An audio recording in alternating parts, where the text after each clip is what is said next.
Liam has a deplorable and pathetic life. He hasn't been able to have quality time with his family in nearly a decade. His work environment has been heel lately, so the only thing keeping him afloat these days is the love of his wife and daughter. When Liam gets back home for the day, his wife Mika greets him and asks about their daughter Kanami. His wife explains that Kanami is already asleep, but she'd been asking for a dog all day long. It seems that after seeing a Shiba at her friend's place not long ago, she just can't stop thinking about it. Liam isn't certain they can manage the cost of a dog at the moment, but after glancing at his sleeping daughter, he thinks it could be worth it if having a dog would make Kanami happy. Even if it means putting in extra hours for a few weeks, he's willing to consider it. The following day, he brings Kanami to a pet store to get her a dog, and she looks genuinely overjoyed. Mika is honestly taken aback that Liam went along with the idea, considering it would only add more responsibility to his already full plate, but he doesn't mind. He's convinced that as long as his wife and daughter are happy, he can face whatever obstacles come his way. But as it turns out, he was completely mistaken. The following day at work, Liam's boss shouts at him for failing to submit a report on time. Liam points out that he actually sent the report on Thursday, but his boss was at a club enjoying himself that day, so he missed the message. Yet somehow, he still manages to pin the blame on Liam. Work is nothing short of a daily struggle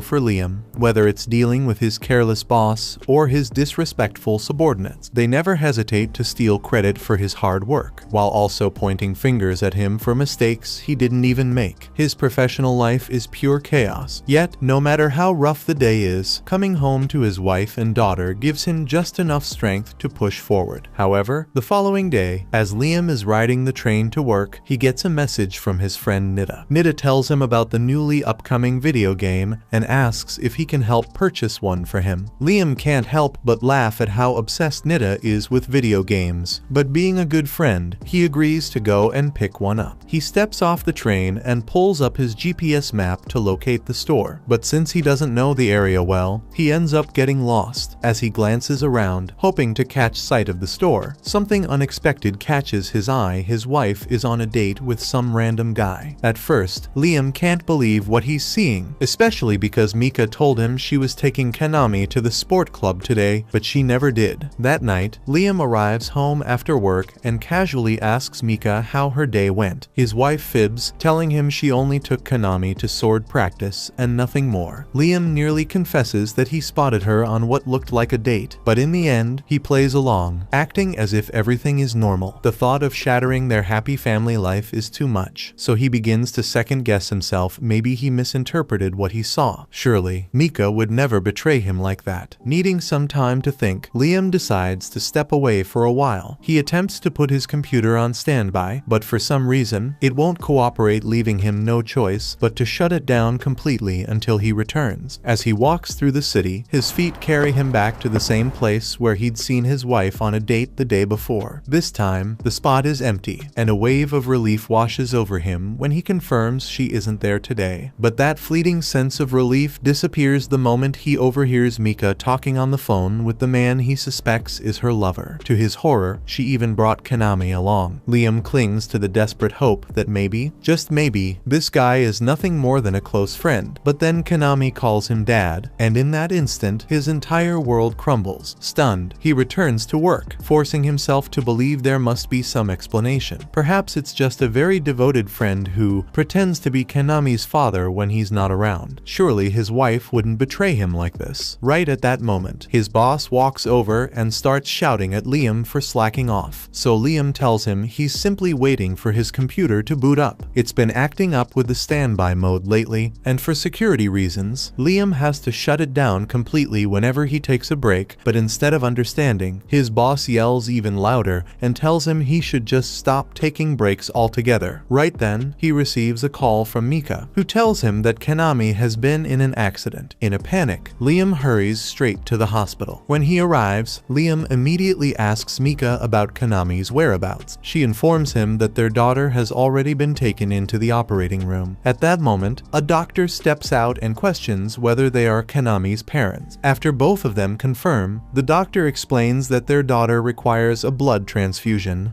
so one of them will need to donate blood and asks what their blood types are. Liam states that his blood type is AB positive, while Mika confirms hers is O positive. Hearing this, the doctor immediately requests that Mika accompany him into the operating room for the transfusion. Confused, Liam questions why he can't be the donor instead. The doctor then clarifies since Konami has type O blood, Liam's AB positive blood would be incompatible with hers. While the surgery is underway, Liam does a bit of research and finds out that it's biologically impossible for Konami to have an O blood type if he's AB, so the only logical conclusion is that she isn't actually his daughter. Liam reaches his breaking point. He finally turns to Mika and demands the truth, is Konami really his daughter? But instead of answering, Mika twists the situation, flipping the accusation back onto him. She claims she's the one who should be furious, insisting he never truly cared about their family in the first place. She claims he's never around, so Liam clarifies that it's due to him always having to work late. But Mika won't listen. She insists that Liam's job is pointless since he never receives raises or promotions, meaning he can't provide the life she desires. Liam is stunned by her words, but Mika keeps going, shouting that throughout their 10-year marriage, she's barely gotten to see him, forcing her to raise Konami entirely on her own. Of course, she's choosing to overlook the fact that Konami isn't even Liam's child. She says to Liam that he was never really part of this family and announces that she's taking Konami and walking out. Liam questions where she thinks she's going, but Mika doesn't answer. Instead, she goes straight to Konami's door, telling her they're leaving. Liam attempts to hold her back, but Mika jerks away, leaving him frantic. He shouts that he's always tried his hardest for Konami and pleads with her not to abandon him. But then Konami coldly says she prefers her other dad more, and in that moment, all hope drains from him. The following day, Liam shows up to work still heartbroken over his family's betrayal, but things take an even worse turn when his boss calls him in and accuses him of embezzling company funds. Liam insists he didn't do it, but the boss has proof 50 million yen transferred to an unknown account, and the transaction logs are all traced back to Liam's computer. With that, he's immediately fired. After Liam lost his job, Mika took it as the perfect excuse to file for divorce and even went as far as suing him for child support despite the fact that Konami isn't even his biological daughter. To avoid going to jail over the embezzlement charges, Liam agreed to repay the 50 million yen by taking a job as a construction worker. His life feels practically finished now, and the only glimmer of happiness he still clings to comes from Nida. When Nida texts him about the newest episode of their favorite show, Liam starts typing back that he'd love to watch it together, but then he erases the message. Too ashamed to let Nida see just how broken his life really is, he tries to hold on to hope, believing that if he just keeps working hard, things will eventually get better. But then, during his lunch break, he suddenly starts coughing up blood. Later that night, he struggles to get any sleep as the bloody coughing fit only worsens, and the harsh reality hits him. He can't even afford to see a doctor. With no way to get treatment, he's left with no choice but to lie in bed and wait for the inevitable end. But just as the life starts slipping away from his body, a mysterious light appears above him and begins to show him a series of visions. In those visions, he sees the truth. It was actually his boss who embezzled the 50 million yen using Liam's computer. And to make things worse, that same boss was the one Mika had been cheating on him with all along. Everything Mika said before about feeling neglected turns out to be a complete fabrication. She had always viewed Liam as nothing more than a pathetic worm she could exploit for money. In fact, she had been involved in the entire scheme to frame him for the company's missing funds. Liam is devastated and struggles to accept that what he's seeing could actually be real. But then a mysterious man appears and confirms that it's all true. He looks Liam in the eyes and asks if he's really going to let them get away with such vile betrayal, and Liam, having finally reached his breaking point, vows to make them pay for everything they've done, even if it's the last thing he ever does. The man is clearly pleased by the raw fury now radiating from Liam, saying he's glad he decided to drop by, but he never gave his name. So Liam asks who he's supposed to be and why he's even here. The man explains that he simply took an interest in Liam because he's a genuinely good person. But Liam isn't impressed. Being a good man got him nothing in the end. If he had the chance to do it all over again, he'd live only for himself, putting his own needs above everyone else's. Hearing this, the man smiles with satisfaction and reveals the real reason he's there. He's offering Liam the chance chance to start over in another world. All Liam has to do is choose which world he wants to be reincarnated into. This could simply be a hallucination he's experiencing on his deathbed, but if he truly is being offered the chance to choose a new world, then he wants to make it worthwhile. He remembers Nita once mentioning something about another world, and there's one with robots and space battleships. If he chooses this path, he'll be stepping into a world where advanced technology and arcane magic collide, a realm ruled by the whims of kings and aristocrats. But power favors the privileged, and there's no guarantee of status. For all Liam knows, he could wake up as a lowly farmhand, shackled to the soil while airships soar overhead and nobles dictate his fate. But because the man takes a liking to him, he tells Liam that he'll reincarnate him as the son of a count who governs an entire planet, just to make things a bit better for him. Hearing this, Liam is relieved that his next life will be an improvement over his current one. So, with his final breath, he signs the Ice-Sky contract, and his soul is transported to the new world. On planet Hydra. Today marks Liam's 5th birthday, and to celebrate, his mother has arranged a party in his honor. She also has a special gift prepared for him, so she instructs Liam to follow her, activating a floating spell beneath her feet. Liam mimics her action, and when they arrive in the next room, he discovers a massive cake alongside an enormous box. Excitedly, Liam tears open his present to find a cube inside. His mother then explains that this is the character customization tool for his very own AI maid. With this remote, he can choose any features he desires for the maid, and once selected, the design will be sent to a manufacturing company for production. Among the customizable options are the ears, the mouth, and various other body parts. Liam questions why she would give something like that to a 5-year-old, but she insists that it's very important. At that moment, his father approaches and says he also has a special present for Liam, the entire Banfield domain. Liam is stunned to hear that his father is actually willing to pass down the entire domain to someone his age. He asks if his father is truly serious about naming him the new count, and his father confirms it. However, there's just one small condition that Liam has to agree to first. Once he hands over the estate, he wants to move to the Imperial planet with his wife and enjoy a peaceful life. So he tells Liam that in order to receive the domain, he'll need to agree to provide him with a monthly allowance. Liam is so consumed by the idea of power that he fails to notice how strange it is for his father to willingly surrender everything to an actual infant. So when his father presents him with a contract to sign, Liam doesn't bother reading it. He just signs. Once the signature is complete, his father takes the contract and announces that he and his wife will now be leaving. Yet, Liam still doesn't grasp that he's probably just been tricked. Choosing to overlook the suspicious details, he instead fixates on the fact that he's now officially a count, and he fully intends to exploit that authority to ensure no one can ever take advantage of him again. None of this would have been possible without the guy's help, so he feels incredibly grateful to him. But the truth is, Liam really shouldn't have put his trust in someone who literally thrives on misery and pain. Just after Liam gets sent off to the other world, the man decides to stir up a bit more suffering before heading back to his own realm. He shifts his focus to Mika and Liam's boss, who are still hanging out and laughing together at the restaurant. Liam's boss jokes that he feels a bit guilty for completely ruining Liam's life like that. However, Mika responds that she doesn't feel sorry for him at all. In her eyes, he totally deserves to rot for throwing away 10 years of her life. Out of nowhere, a group of police officers surrounds the boss and informs him that he's under arrest. He tries to argue that there must be some kind of misunderstanding, but the officers have already reviewed the surveillance footage showing him setting Liam up for the embezzlement. With that evidence, they're ready to throw him behind bars for a long time, and with her wealthy benefactor now headed to prison, Mika won't be receiving any more financial support, leaving her completely miserable. Meanwhile, the guide is basking in the chaos and pain he's managed to create. Now, the only thing left is to transfer Liam's soul to the other world, and the guide plans to make sure Liam experiences even more suffering there than he ever did here. He's looking forward to indulging in every ounce of Liam's despair once he comes to understand just how terrible his new life will be, and since people in that world live much longer, Liam is going to be stuck enduring that misery for centuries to come. Meanwhile, in the new world, a planet is being assaulted by the ghost pirates. Just as their captain believes victory is within reach, several of his crew members suddenly explode, and in the midst of the confusion, he notices Lieb's Princess Knight hovering in in the air. As the first princess of the Holy Kingdom of Lieb, Christiana is a formidable warrior, and the moment she enters the fray, the pirates start falling rapidly. Thanks to her intervention, the Lieb army gains momentum, forcing the pirates into retreat. However, even as they flee, Christiana commands her troops to press the attack. They must teach those reckless pirates a lesson they won't forget. Meanwhile, elsewhere, Liam has just gotten his new AI made, and he's absolutely thrilled. What he didn't anticipate, though, was that she'd arrive packaged inside a doll. His butler explains that all Liam has to do is touch the package to open it. Following the instruction, Liam does just that, and the maid gracefully lands on the floor. She introduces herself as Amagi, and the butler informs Liam that, starting today, she will act as his personal assistant. He also mentions that while Amagi will require weekly maintenance, aside from that, she'll be available 24/7 to attend to Liam's every need. But Liam hasn't been paying attention for a while now, as he's completely focused on examining the assets. The butler questions what he's up to, and Liam replies that he's simply making sure the manufacturing company followed all the customization requests he made. Even so, the butler warns him that this kind of behavior isn't appropriate in front of others. In response, Liam asks Amagi to follow him to his room so he can carefully inspect every single part of her body, leaving the butler deeply concerned about Liam's purity. A few hours later, Liam is enjoying a shoulder massage from Amagi when the butler walks in and asks what exactly went on in the room, but Liam brushes it off, telling him not to worry about it. He might look like a 5-year-old, but his mind is actually 36. Even so, the butler points out that 36 is still basically a kid in this world. Liam is completely taken aback by that, so Amagi steps in to explain that the average lifespan here is around 600 years, and people aren't even considered adults until they reach about 100. Liam was completely unaware that lifespans in this place were so extended, but it fills him with joy. After all, a long life means he'll have ample time to explore countless experiences, and having Amagi beside him through it all, that just makes it even better. Liam's butler cautions him that getting too close to Amagi isn't a wise decision, since the Empire generally holds a deep hatred for AI. If people were to witness him being overly friendly with one, it could spark some troubling rumors. Liam doesn't see why anyone would hate AI, so he asks the butler to explain. The butler tells him that, a long time ago, humanity was nearly wiped out during a massive war against the AI. Humans were enslaved and brought to the brink of extinction, but in that dark era, a courageous group rose up, fought back against the AI machines, and reclaimed freedom for mankind. Those same heroes went on to establish the Empire, which explains why its noble class harbors such resentment toward AI.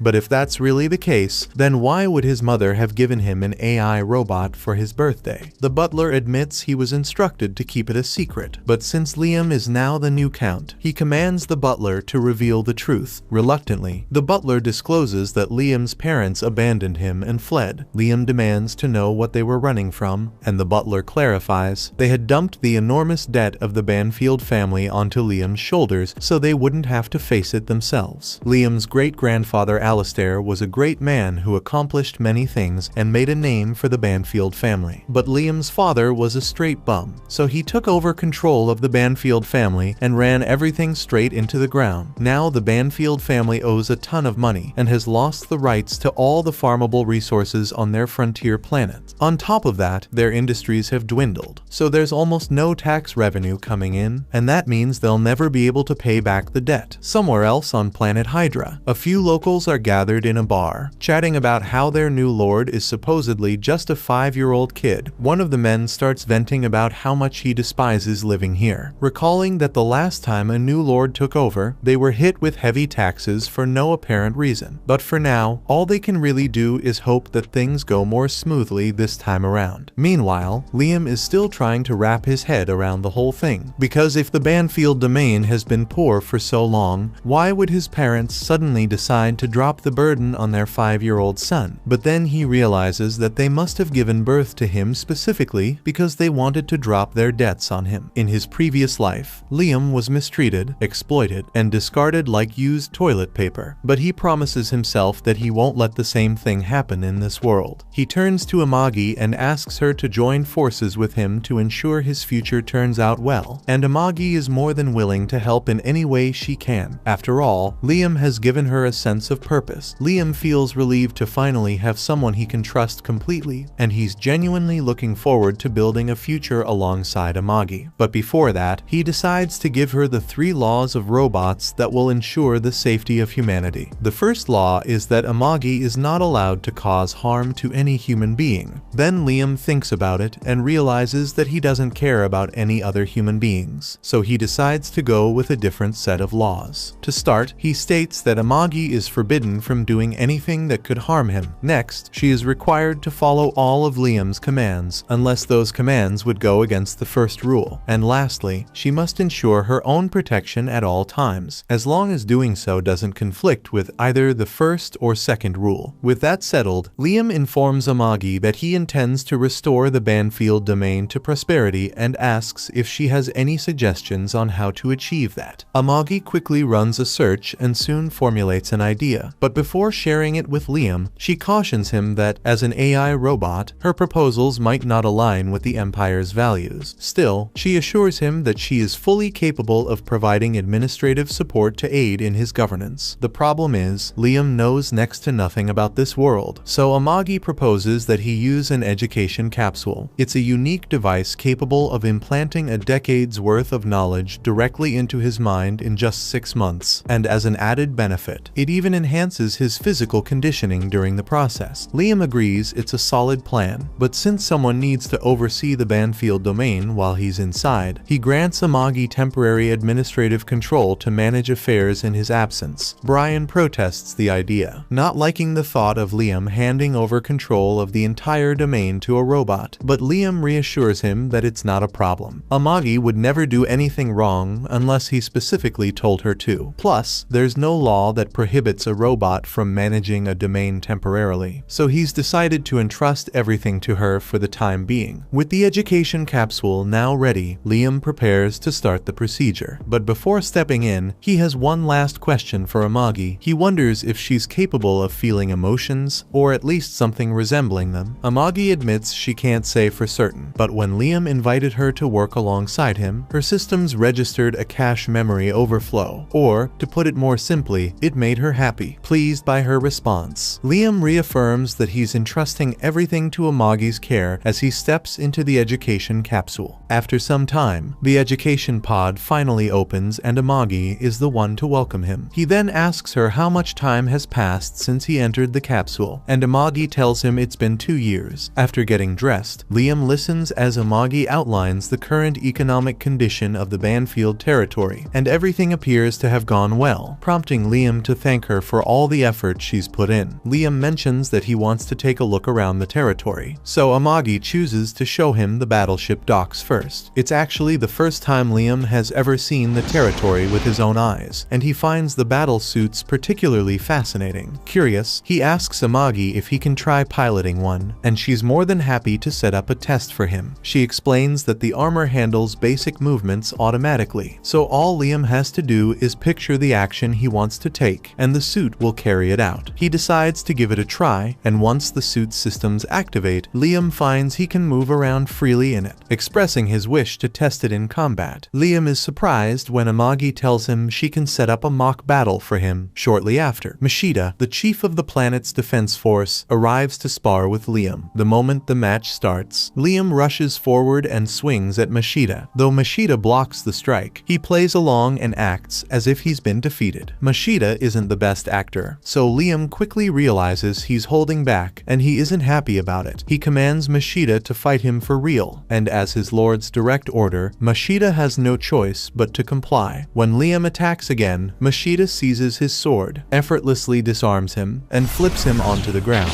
Stunned by how easily he lost, Liam struggles to make sense of it. Amagi then clarifies that the suit's movements depend entirely on the user's mental visualization, meaning seasoned fighters like Mashida, with years of battle experience, have far superior control. Because of that embarrassing loss, Liam instructs Brian to find him a combat instructor right away. Brian attempts to persuade him that there's no real need for him to learn how to fight, but Liam is firm in his decision and refuses to accept any objections. In his previous life, he was constantly pushed down by those who held more power, so if he intends to live as an evil lord in this world, then he must become strong. strong. Sometime later, Liam meets a man named Yasushi. Liam is thrilled, thinking Yasushi looks incredibly cool, so he introduces himself and expresses his desire for Yasushi to be his instructor. Yasushi agrees to take on the role of Liam's teacher, but Amagi has her doubts and feels hiring Yasushi might not be wise, as he gives off a suspicious vibe. Liam doesn't argue that Yasushi seems suspicious, but since he carries himself like a proper samurai, Liam's willing to ignore those doubts.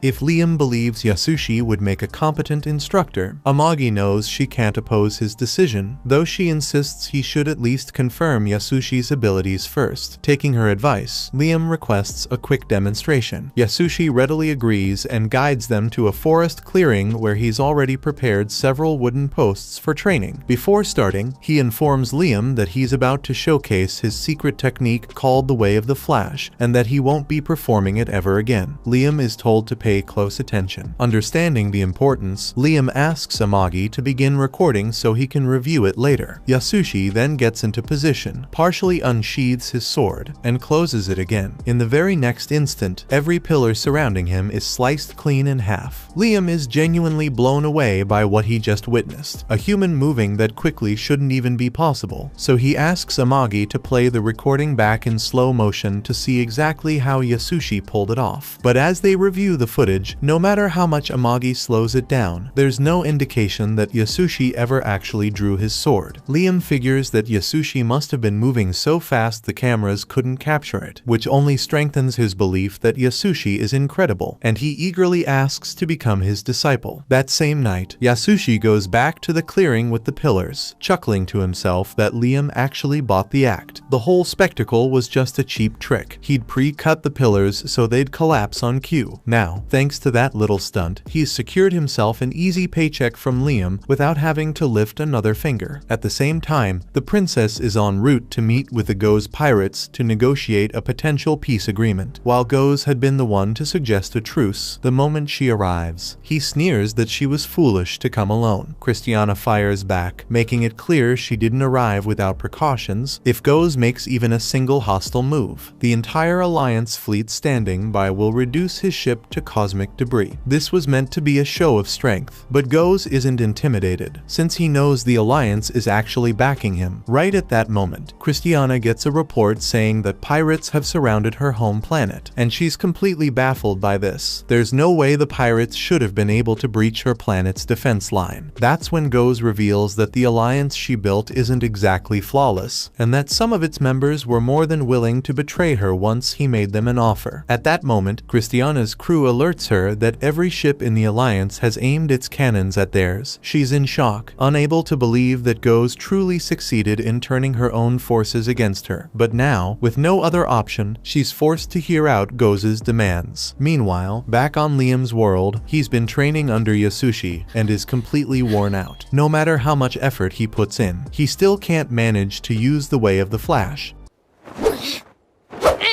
He turns to Amagi and asks if there's any way he could learn the technique, but since she's a maid, she doesn't really have much knowledge about it. For the past 3 years, Yasushi has only had Liam practicing the fundamentals of swordsmanship, but Liam is starting to grow tired of the repetition. On the bright side, since Liam has mastered all the basics, Amagi says his fighting ability is a lot better than it was before. But Liam doesn't care about that. What he wants is a flashy move that'll look cool when he does it. That night, Yasushi is in his room, reading manga like he always does, still amazed that he managed to land such an incredible job. While Yasushi is indeed a scammer, he does have some knowledge of sword fighting, so for the past 3 years, all he's really done is show Liam some basic techniques, and he's been earning a ridiculous amount of money for it. He's hoping this easy gig never ends, but just then, Liam walks in and asks Yasushi to teach him the Way of the Flash. Yasushi immediately says he is quitting. He makes up an excuse and reminds Liam that he said he would only demonstrate the Way of the Flash technique once, so if he is dissatisfied with that, then there's no point in Yasushi remaining here as his teacher. Liam immediately lowers his head and starts begging Yasushi for forgiveness for being so insolent, and Yasushi says he will forgive him this time, but he had better not make the same mistake again. As soon as Liam steps out of the room, Yasushi lets out a sigh of relief, having feared that Liam might have discovered he's a total fraud. There's absolutely no way he can teach Liam the way of the Flash when he himself doesn't even know how it works. Just then, Liam reappears, and Yosushi panics for a second, thinking he might have overheard him, but Liam simply came back to say he has something to take care of tomorrow, and won't be able to train. Meanwhile, Christiana has been captured by the Go's pirates, and is now being held in Captain Go's quarters. She demands to know what he intends to do with her, and Go's casually explains that he simply wanted to give her the best view in the house. At first, Christiana doesn't grasp his meaning, until Go's commands his entire fleet to aim their weapons directly at her home planet. The horrifying realization hits her, and she pleads desperately with Go's to call off the attack, but it's no use. With a cold command, he signals his crew to fire, and Christiana can do nothing but watch in horror as her planet is obliterated before her eyes. Back on Liam's planet, he is still frustrated that he hasn't been able to learn the way of the Flash yet, but he still needs to attend to his duties as a lord, so he asks Amagi to give him the monthly report. Amagi shows him some graphs detailing the current economic state of the planet, and while the massive debt remains unchanged, the production sectors have been seeing steady growth. Liam is pleased he put Amagi in charge of governance, as she's clearly handling things well, but Amagi points out that the growth rate is actually much slower than she had anticipated. They've poured substantial resources into initiatives like the welfare program, yet the returns they're seeing fall far short of what they should be, given both the budget and the time that's passed. Liam asks to see the financial reports for the welfare program, and all his years of accounting finally pay off because he can immediately see the problem. He tells Amagi to summon the man in charge of the welfare program, and a few minutes later this man shows up. Liam wastes no time and tells the man that if he has an excuse, he had better say it now. The noble attempts to play dumb, but Liam is well aware that he's been skimming money from the welfare program. He thought he could hide it with some crafty invoice adjustments, but Liam has spent enough time reviewing financial records to instantly sense something isn't right. And to make matters worse, the noble changed suppliers for the project, so Liam presses him for an explanation as to why. The noble tries to claim that the other vendor is better,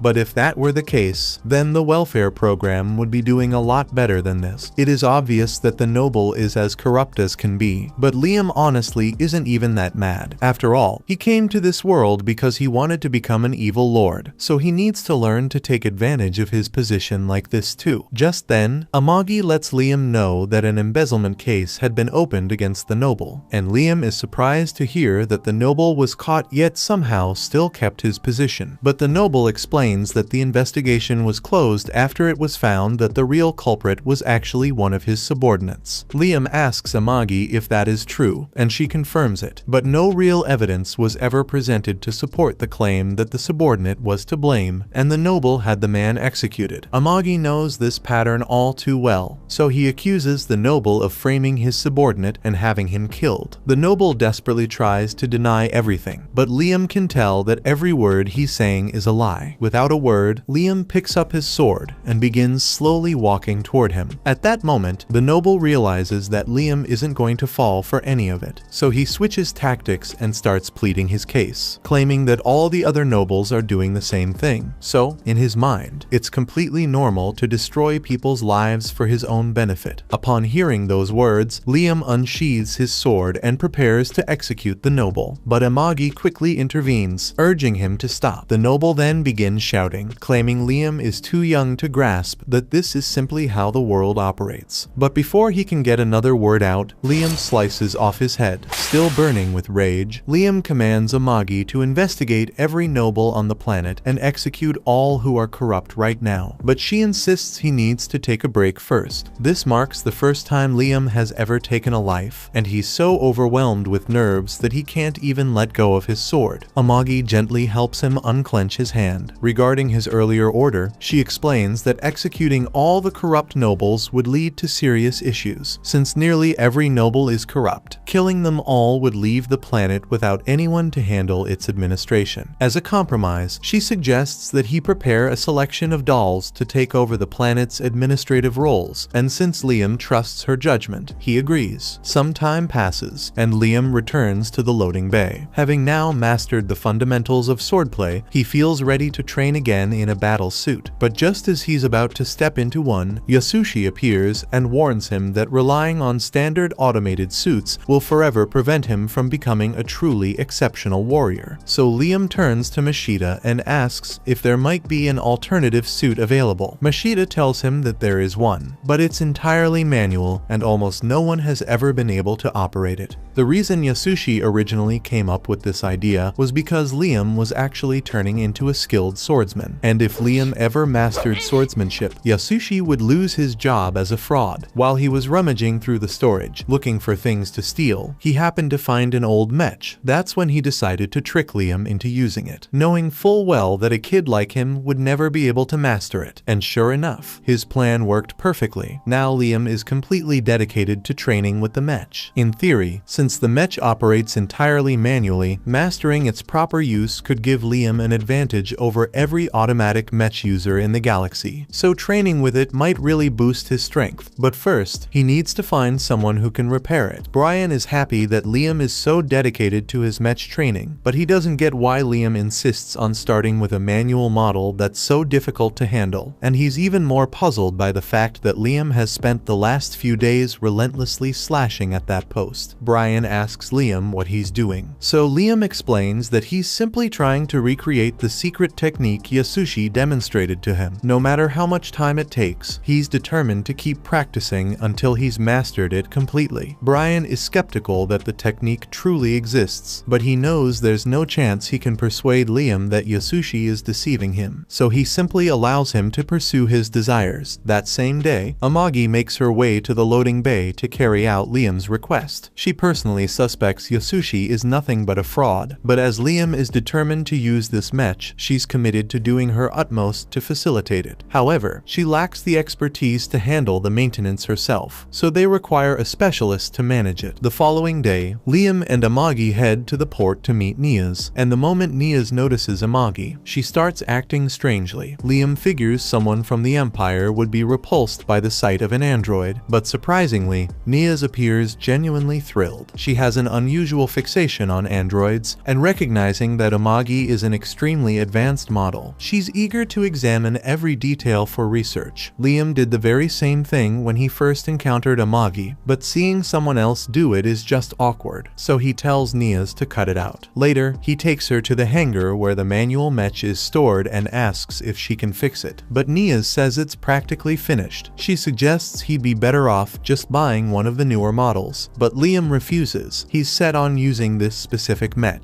Niaz warns him that replacement parts for this outdated model aren't made anymore, so restoring it won't be cheap. Still, Liam doesn't flinch. He's ready to pay whatever it costs to get the machine operational again, and for Niaz, those words are like music to her ears. Now she can charge him an absolute fortune for the repairs, and he won't even complain. But there's another matter. Liam mentions he wants the mech to have a finisher. Niaz is unclear on what a finisher is meant to be, so Liam clarifies that it's a stylish move he can use to obliterate his foes, like a rocket punch. At that moment, Yasushi happens to walk into the bay, and the instant he lays eyes on Niaz, he's instantly smitten. After composing himself, he attempts to act calm and approach her right away, but she pays him no mind, far more interested in explaining why a rocket punch is a foolish concept. Niaz argues the thrusters would occupy far too much space, and deliberately sacrificing your hand mid-battle is a dreadful idea, but Liam still finds it awesome, so he instructs Niaz to spare no expense in equipping the mech with a rocket punch. The two ultimately reach an agreement, but Yasushi is stunned that Niaz seems to prefer Liam over him. It could be because Liam is genuinely attractive, while Yasushi is an old musty samurai, so he channels his frustration by subjecting Liam to grueling, near impossible training. Yasushi forces Liam to balance on a log in the middle of a lake, blindfolded, while shooting him with tennis balls. He rambles some nonsense about this exercise unlocking Liam's mind's eye to sense incoming attacks without seeing them, but it's complete garbage. Meanwhile, after Goz took over Christiana's ship, she and her entire crew have been captured. Goz isn't just holding them prisoner, he's thoroughly enjoying taunting her. Christiana demands to know what Goz plans to do with her, and he casually explains he's taking her to his treasure planet to be added to his collection. At first, she assumes he's referring to some kind of twisted pleasure vault, but the truth turns out far more disturbing. Goz forcibly escorts her to his lab, where Christiana is confronted with a grotesque sight. That malformed mass of flesh was once one of her own crew members. After Goes delivered the woman to his scientist, she's been reshaped into something ripped straight from a nightmare. Goes informs the scientist that Christiana will become his new pet, and he has many ideas he's eager to test on her first. He intends to carve out one of her eyes and implanted it in his hand, so Christiana can witness her body being disfigured beyond recognition,